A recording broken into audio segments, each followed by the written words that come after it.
know they were expecting DC not to fight, but they didn't get that. But I still think they're going to get what they asked for. They want Rico to see Father fight too, or even someone else. Well, Rico, that's my boy. I trained with Rico before, so he's a monster. He's a big kid. He's a big kid in Badahari. He's a living legend, but it's just Rico's time right now. Where were you when you found out the news that DC was out of the fight, and how devastated were you that this fight wasn't going to happen? I heard he was, hurt, and then I wasn't sure, so I asked my manager, and then my manager told me, yeah, he was hurt. It didn't bother me because it was Thanksgiving Day because I got to eat, so Right. I was pretty happy about that. Yeah. So as soon as I found out he got hurt, I went and got a 6-pack of beer, ate some mashed potatoes and gravy and some turkey. But I started living like a human again instead of like a robot. How pissed were you been if you found out Friday? Excuse me? How mad would you have been if you found out Friday the day after? Oh yeah, I really would have been mad. We would have had some words, but I understand it was just growing. I think that was hurt, and I understand that because 2 weeks before I fought Glover, I aggravated my groin. So and I just aggravated my groin, and so it was like if I turned left or right, it was sending shocks through my body. You know what I mean? If he tore his or whatever happened, I understand. So, it's no ill will towards DC. I wish him nothing but the best. I hope he recovers quickly so we can get this fight going, man. I really want to fight him, and he wants to fight me. We want to go out there and do it. He knows I'm hungry. He knows I want to go out there and win. And he wants to remain champion. So it'll be a good fight. Were you offered sorry.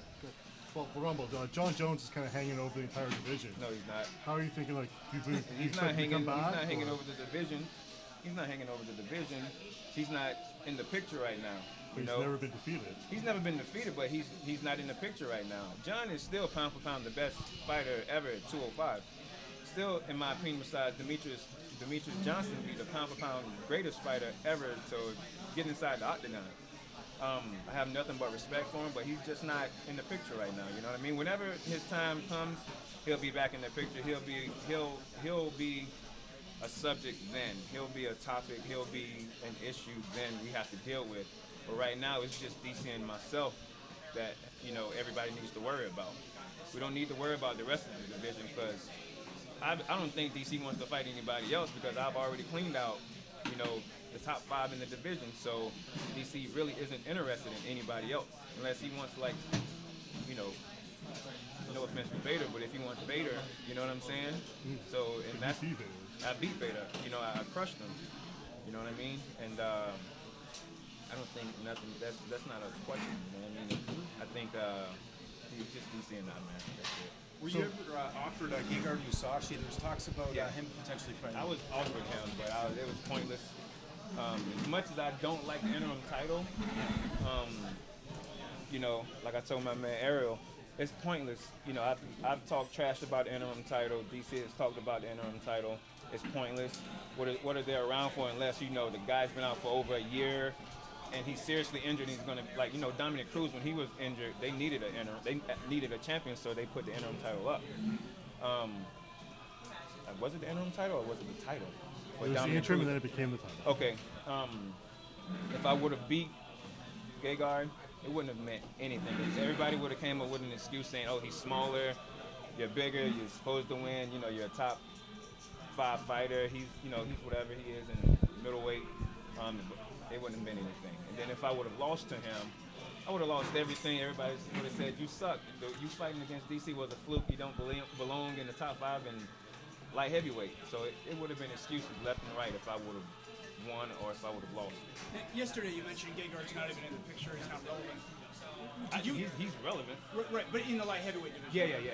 But did you realize that before Anderson Silva stepped up, they had actually offered Gegard the fight? And huh? Yeah, DC. Against DC. DC was going to fight Gegard. He accepted, but then all of a sudden Anderson came in the picture, and then they took it back away from Gegard. I guess they just wanted to sell. You know how it is. Well, Anderson Silva stepped in. Yeah, but they offered Gegard. He had it for about 6-7 hours. Oh, I thought you were about to say 6-7 seconds. But, No. but I think that would have been an interesting fight too. Gegard he's crafty, man. He's tricking, and a lot of people from my camp were saying that it's an easy fight, and I'm like, dude is he's a monster. He's a beast. He has a ton of experience in the cage and even in the boxing ring. He's naturally a kickboxer because he comes from Holland, you know, and he's crafty on the ground. Like just because he's been, I think he was submitted by Machida or something like that, or whatever. Jacare, but it's Jacare, bro. It's like you touch the ground with that guy, you're done. You know. So if he would have taken that fight, it would have been interesting. But you know, of course, the fans want to see Anderson anytime they can. So my hat goes off to DC and Anderson for putting on a show. It might not have been that entertaining, but DC did what he had to do to win. And Anderson, that shows you the level of toughness and how good he really is because he came to the fight to chill. Hadn't been training, from what the word is, he hadn't been training, didn't do anything, came with just some regular clothes to go out and party in, and all of a sudden he's walking around saying, hey, you got a cup, you got a mouthpiece, you got some gloves, something, you know what I mean? So I love Anderson for that, you know. When you did the 206 media tour, it's your first time in Toronto. Now that you've actually been able, to come here, have you been able to see the city at all? What are your thoughts? It was dope. It was dope. Sorry, that's my family over there. I'm telling my cousin to come here. I want him to take some pictures. It's first time out of the country. But you good, you ain't got to get on the camera. No, come here. I want you to just record it. I just want you to record it, man. Record it. Record this. You live in the moment. All right, sorry, that's my cousin. It's okay. Yeah. Family first, right? Yeah, right. And how's Toronto treating you? great. We came the first time. Toronto showed me so much love. Yeah. They showed DC love too, but I don't think DC had the love that I had, man. And the guys and the ladies and the kids and the parents, whatever you want to say, that everybody was amazing. So when the fight got canceled, I felt bad. You know what I mean? And I wanted to give back to the fans because before the fight, I was getting so much love on Twitter, Instagram, Facebook, and then once the fight got canceled, I got 10 times the amount of love and attention from the fans and stuff like that. So I felt bad. I just wanted to come back and give you guys something. You know, I wanted to show face and say what's up, shake some hands, give some babies, a hug and a kiss. You know what I mean? And so far, it's been great. But how cool is it that you can take your cousin out of the country for the first time, and he's seeing you getting cheered, and people come up to the question and ask for your autograph, your picture? It's so crazy. I got one of my best friends, Terrence, from high school here. We played football together. He don't know how to act. He's so happy that he's here. He's never been to a fight. My cousin Sean, that's my mom and his mom are sisters. And this is his first time out of the country and experiencing this. And my boy Travis, Terrence's brother, he's never been to an event like this either.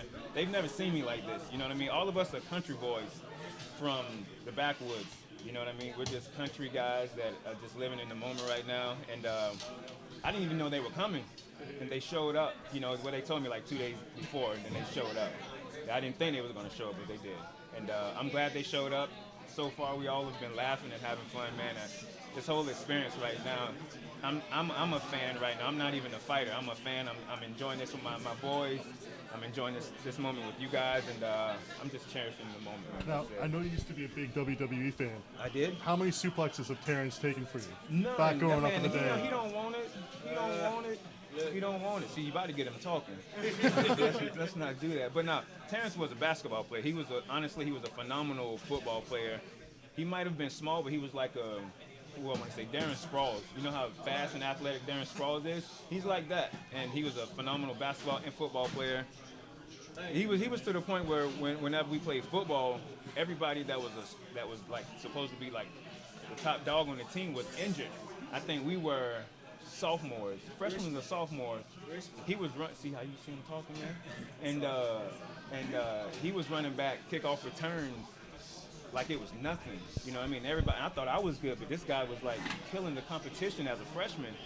And he was definitely all-state player, man. He was amazing. So right now I'm having the most fun I've ever had at an event, besides with my brothers from California and my other brother in Virginia, sorry. And right now, man, I'm just blessed and happy, honestly. Rumble, 2 quick questions for you. Do you have a deadline as to when or how long you'll wait for DC? Because forever. Even if he can't fight till September, you're still gonna wait? I'll wait, man. I'll wait. I want to fight him. I've been training my butt off to fight DC. You know what I mean? Nobody deserves it more than me. Nobody has worked hard as I have to get in the position that I'm in again. And Yeah, everybody else got to get to the back of the line and wait behind me. So you will Even wait if for I as die, long- I'm coming back. Everybody's got to wait. even if it's a year, you're Even not if going to it's a fight. year, man, you know what? I was out of the UFC for 2 years. Yeah, but you were And still I making waited money. to get in this position right now to talk to you again. Yeah. So yeah, man, I'll wait. I just want to fight DC again and have fun and live in the moment, bro. You know what I mean? And then yesterday we got a glimpse of what it's like being a professional fighter, especially these days on social media, where when you have a fan come up and sort of question Yeah. why you're not taking a fight, just fight anyone, anytime. Deep down, you said the right thing, but deep down, does that not piss you off? And I'm sure you see that on Twitter all the time, people trying to. How do you react to that? How do you deal with that? It pisses you off because nobody knows the situation or the position I'm in. Nobody knows how hard I worked unless you're in the gym with me, unless you're around me every day. For a guy to say something that stupid, I don't know. Maybe, like I said, say no to drugs. You know what I mean? The dude was stupid. From the moment he opened up his mouth, he started dropping F-bombs and stuff. So I knew he was no good. You know what I mean? I don't know if he was drunk. I don't know if he was on drugs. I don't know if he was just feeling himself. You know what I mean? Little man syndrome or whatever. Something was going on with him. But like I told some of my people in the back, I said, there's always that one guy or one person that will say something stupid for the Q&A, and they saw it firsthand for the first time. You ever. get that a lot on Facebook and Twitter too. People are trying to call you out and question you as a fighter, right? Yeah. Have you gotten better with that? I used to have a loud mouth, you know what I Yeah. mean, and talk trash right back. I still do sometimes, you know what I mean? But for the most part, it's all fun and games to me.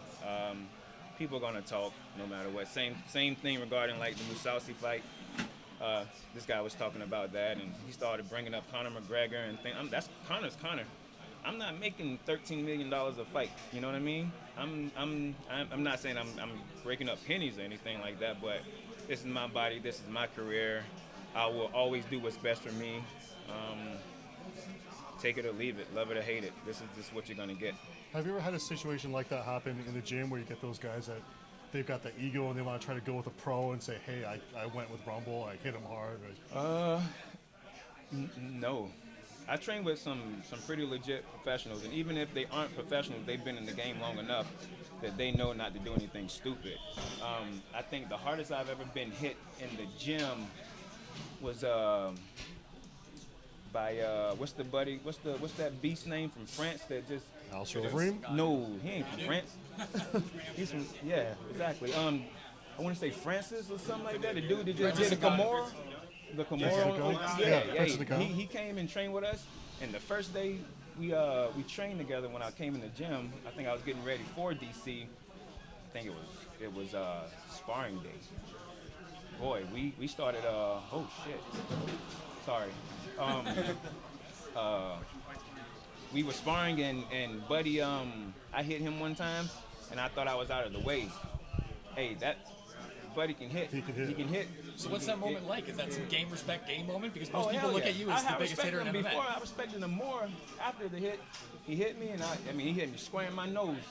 And I'm glad he didn't break, because he really did hit me hard. And that's when I was like, okay, if this guy's hitting me hard and I'm saying, wow, then everybody else in the heavyweight division they have 4-ounce gloves on and they're getting hit with those, and he's cracking people. You know what I mean? It might not be the best technique, but it's so much power and so much speed behind him. If he hit, and like I said, he came and trained with us for like a week or two.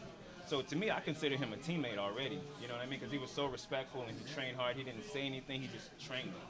And I wish him nothing but the best too. That kid has a bright future. I want to see him and Derek Lewis fight. I think that would just be insane. You know what I mean? Because it's two dudes, no technique, just throwing bombs, no takedown coming along. A couple of kicks there, here and there, and some slobber going here and there. But it'll be a great fight.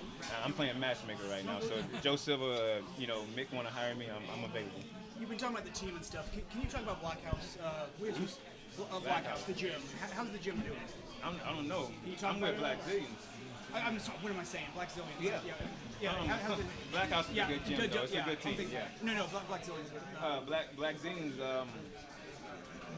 We're man, it's confusing because I don't want to tell you guys a lie. You know what I mean? We're all over the place right now. For the most part, the core guys are sticking together. We're still training hard. I can't tell you anything about a specific individual or anything like that, but we're still around. People might not believe that we're around, but we're around. You know, my teammate is Kamaru Usman. He's still a Black Zillion. Rashad is still a Black Zillion. Michael, you know, we still got those top elite guys that are sticking together. And whatever you guys are seeing in the media and the word on the street, some of it could be true, some of it could be lie, but somewhere in the middle is the truth. You know what I mean? I will say that, and I'll never not be a Black Zillion for sure. Well, we're hearing from some sources close to Florida that the gym may Close be. to Florida? Well, or in actually Florida, the Black Zillion camp. the Black Zillions that Black you know, Zillions are saying it? someone It's that, a yes or a no. that You can let me know. I'm not gonna call them someone in out. Florida who works with you guys is saying that the gym might be going bankrupt and it might be. I don't know about it. Hey, I got my own bills, bro. I don't pay attention to all of that. That stuff is up to Glenn and all of that. Glenn and I are close, but I don't get in his financial business and his personal business. You know what I mean? If it did, knowing you guys are a close team, if it did fold and the gym closes, would you guys? Can you envision yourself opening your own gym? I won't open up a gym, but we have other options for sure. We have other options. We have other guys that are affiliates and close to us and friends that have gyms. So we'll do our thing. We'll do our thing. So waiting for Cormier actually could be a good thing if you need to rearrange. Yeah. Either way, I'm fine. Even if the team just completely exploded and got destroyed and was never around, I'm fine. I'm fine. I have my guys. I have my trainers. I have my training partners. I have the money to keep going. You know what I mean? So I'm good. So Rumble, Last question. Okay. so Rumble, you fought 4 different weight classes. You've been in the UFC, been out of the UFC. 4? Welterweight, middleweight, Like, light yeah, heavyweight, you're and heavyweight. Right, you're right. I If was you finna get say that, 3. if you get that light heavyweight belt, would that be the culmination of the dream for you? Is that? the Yo, last- yeah. You know, everybody's dream is to be a champion in every weight class. Even if you suck, you want to be a champion. So yeah, I definitely want to be the champion. It'll be a dream of mine. You know, I've been working very hard. You guys have seen me at my lowest. You guys have seen me when nobody knew who I was, and now I'm like, what is it? The 2% of the fighters that people actually pay attention to and stuff like that. I do good, y'all talk about me. I do bad, you guys talk about me. I don't do anything, you guys talk about me. So I guess I'm in a good spot. Thank you, Rumble. Thank you. Light heavyweight championship, you get the belt.